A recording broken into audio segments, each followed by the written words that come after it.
So based on the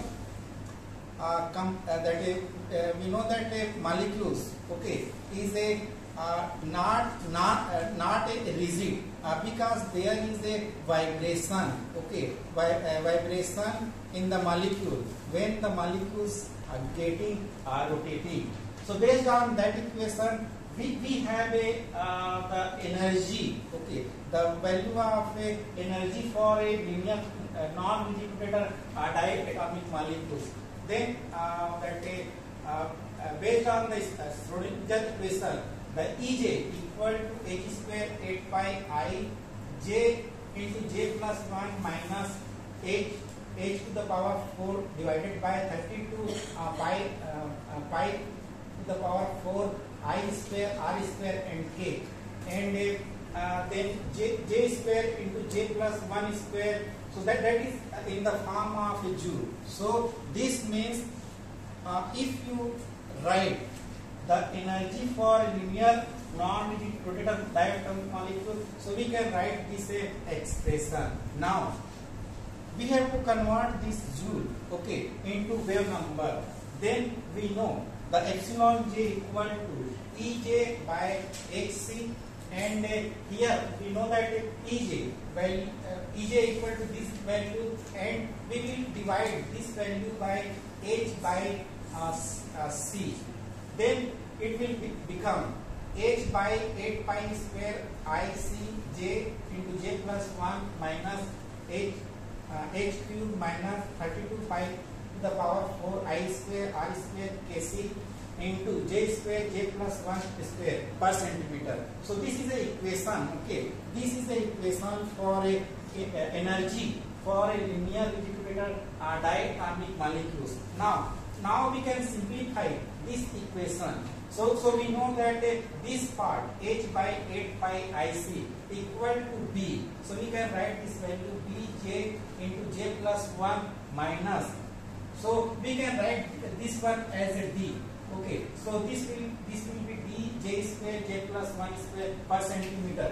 Okay, where d equal d is we have taken from a, so this we will taken as a constant. So d will be h cube 32 pi to the power 4 I square r square and kc. Where we know that I equal to, we know I is a moment of inertia, r is the bond length, and k is a force constant, and c is a velocity, and h is a plane constant. Okay, and here there is an introduction of another new term like b. B is a rotational constant. So here d is a centrifugal distortion constant.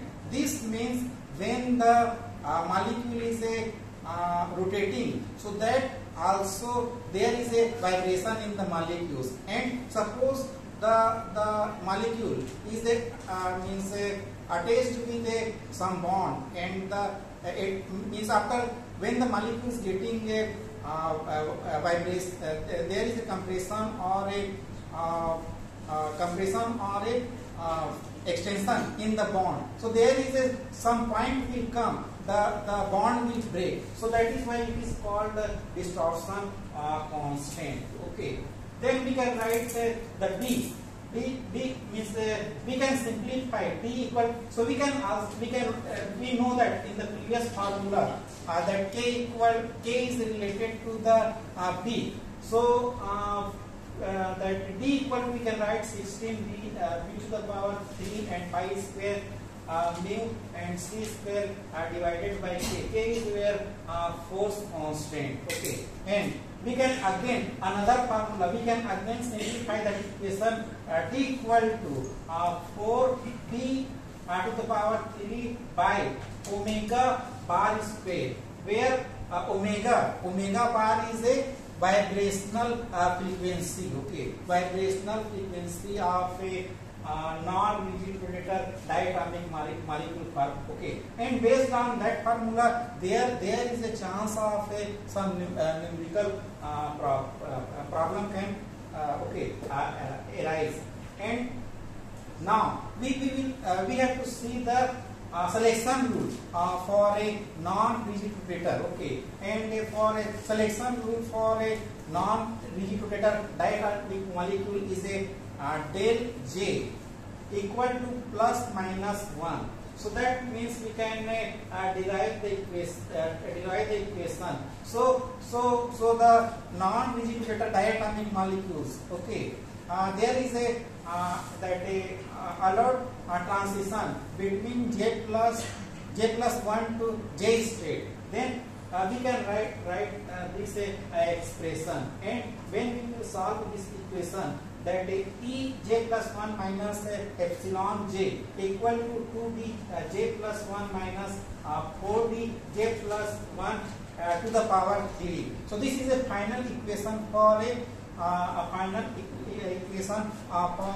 change. Okay, a change in the energy state for a non-rigid rotator diatomic molecules when it get electronic transition from a J state to further J plus 1 state. Okay, so this is a we can say the mathematical expression. Okay, for a linear non-rigid diatomic molecules, and based on that one we can determine the energy of this type of molecules when it get transition in a different J state. Okay, so this slide showing. Okay, so here we can understand that how the value of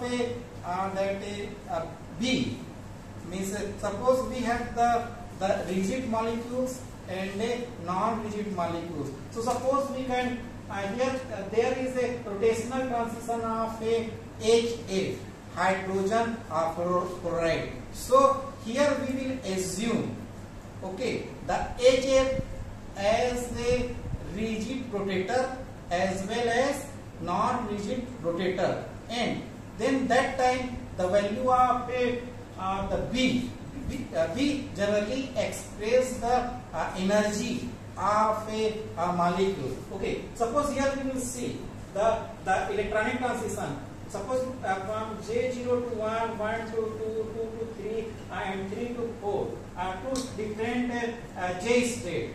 Now, suppose this is a B calculated. So B calculated, we will assume. Okay, we will assume for a rigid rotator diatomic molecule. Okay, rigid rotator diatomic molecule HF. So the values are we can see here when there is electronic transition from 0 to 1. So we have the value 20.56. Okay, so this is for a rigid rotator HF molecule. Okay, now we are assuming there is a vibration. Okay, vibration, or we are assuming that molecules are not rigid. There is a non-rigidity due to the elasticity in a bond. Then the value will be 20.55. Okay, because we know that B, the value of B decreases with a increase in the value of J. So it will be 22.55. Okay, so when the bond length 0.921. So here we can see as we increase the bond length, in the molecule, the value of the rigid rotator molecule, okay, is I think almost constant, but there is a we can say, okay, there is a decrease in the value of B when the molecule is assumed to be a non-rigid rotator diatomic molecule. So this is a actual you can say calculated value or experimental value using a microwave eye spectroscopy. Now this slide, okay, how we can compare, okay, how we will compare the energy level between the linear rigid rotator diatomic molecule and linear non-rigid rotator diatomic molecules. As we know, for a energy for a reached rotator diatomic molecule is a epsilon j equal to V into j plus 1, and for a non-rigid rotator epsilon j equal to V j plus 1 minus V square j square into j plus 1 square. As we see that here we can see the energy level for a different j level is in a non-rigid rotator a molecule is decreased, and this is due to the increase in the bond length. When we will increase the value of j, the bond length will decrease. So the bond length is directly proportional to the V. So the value of V will decrease. So this is this chart showing the comparison between the energy level of rigid and non-rigid rotator molecule. Okay. Now we will compare the spectrum. Okay. If you want to determine or want to know the spectrum of this rigid rotator molecule and a non-rigid rotator molecule. So here we can see the blue color showing the blue color peak, showing the peak for a rigid rotator molecule, and the red color the red color showing the spectral line for a rigid rotator molecule, and the blue color showing the spectral line for a non-rigid rotator molecule. So similarly, there is a decrease, okay, decrease in the energy in a non-rigid rotator molecule compared to rigid rotator. Similarly, in the spectrum, we can see the shift, okay, shift of a spectral line compared to the spectral line of a rigid rotator molecule. Okay, so the previous slide showing the theoretical, okay, theoretical or calculated values, okay, and this is the actual the spectrum taken for a rigid rotator HCl molecule and a non-rigid rotator HCl molecules. So here we can see in the spectrum, so the x-axis is showing the wave number and y-axis is showing the absorbance, and here we can see the blue color is a spectral line for a rigid rotator molecule, and the pink color showing the spectral line for a non-rigid rotator diatomic molecules. So here we can see there is a shift left side compared to the non-rigid rotator molecules. So similarly, this confirms there is a decrease in the value of a B when we will increase the value of a the length in the molecule. Okay, so now we have completed almost the theoretical part of this microwave spectroscopy. Now we will study, okay, the application of a microwave spectroscopy. So generally, this microwave spectroscopy or rotational spectroscopy consists of principle, theory. Okay, so now we have almost completed the principle and theory of a microwave or rotational spectroscopy. Now the final part of this spectroscopy, or we can say this is a we can say the specific objective for learning a microwave spectroscopy. Now another part is a instrumentation of a microwave spectroscopy. So generally, what do you mean by instrumentation? Instrumentation is here we will study or learn or understand the different components, okay, that present in a microwave spectroscopy, means how the different parts of a the microwave instrument work individually to determine or characterize the molecule present in a unknown sample. So this is a block diagram of a microwave spectroscopy, and we should know that any spectroscopic instrument, okay, consists of a radiation source, then sample chamber, and also we have a detector, and we know that in a spectroscopic technique the radiation source is very important, because from the radiation source the particular electromagnetic radiation, okay, comes and interact with your material to get the spectra. So here we can see, so we have a radiation source, okay, and that radiation source is made up of a klystron, okay. So this is a some alloy material, and that material will produce a microwave radiation of a particular frequency, okay. The next part is waveguides, okay. So this part is called waveguides, okay. This part is called waveguides, and these waveguides are made up of a metal like silver or copper, okay, and these are a hollow tubes, okay, hollow rectangular hollow tubes, okay. Now, and next one is a sample and a sample chamber. Generally we will use, okay, for microwave spectroscopy we will analyze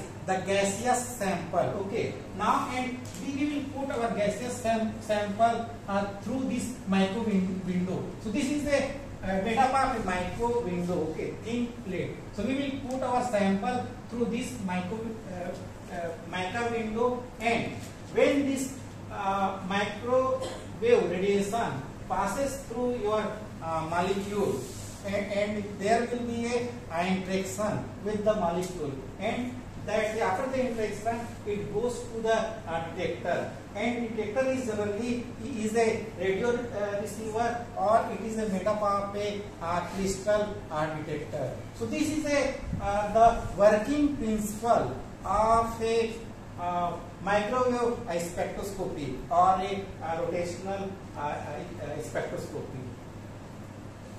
Now, the final part of this spectroscopy is a application, okay. Application of a rotational spectroscopy or a microwave spectroscopy. Now we have already, okay, know the principle, theory, and instrumentation, means how the different parts of the instrument perform a particular function to characterize the material.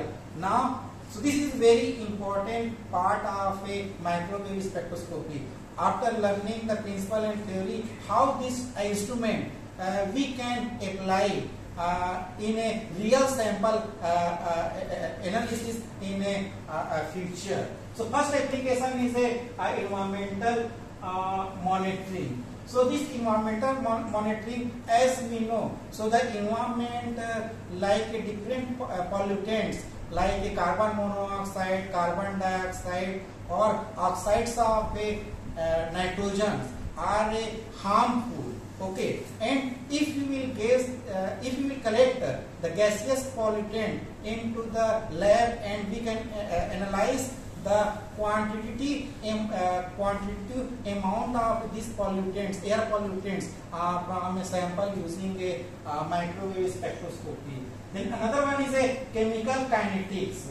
So in chemical kinetics, we can know the change in the chemical reaction, okay. Then in food industry. So in food industry, there are several contaminants, okay, like some gaseous pollutants. Some of the pesticides are in gaseous form, and that gaseous form of pesticide can be determined that present in food materials. And we can also analyze that material science. How we can apply this microwave spectroscopy in material science? That we know that like ceramics are made up of different types of chemical substance, and using microwave spectroscopy we can determine the composition of a ceramic material. And and also the astrophysics and astronomy. So using this technique we can determine the interstellar space and understand the chemistry of a universe. And again we can also study the atmospheric studies. We can study the water vapor, carbon dioxide, ozone, or based on that one we can determine the climate change or weather forecasting. Okay.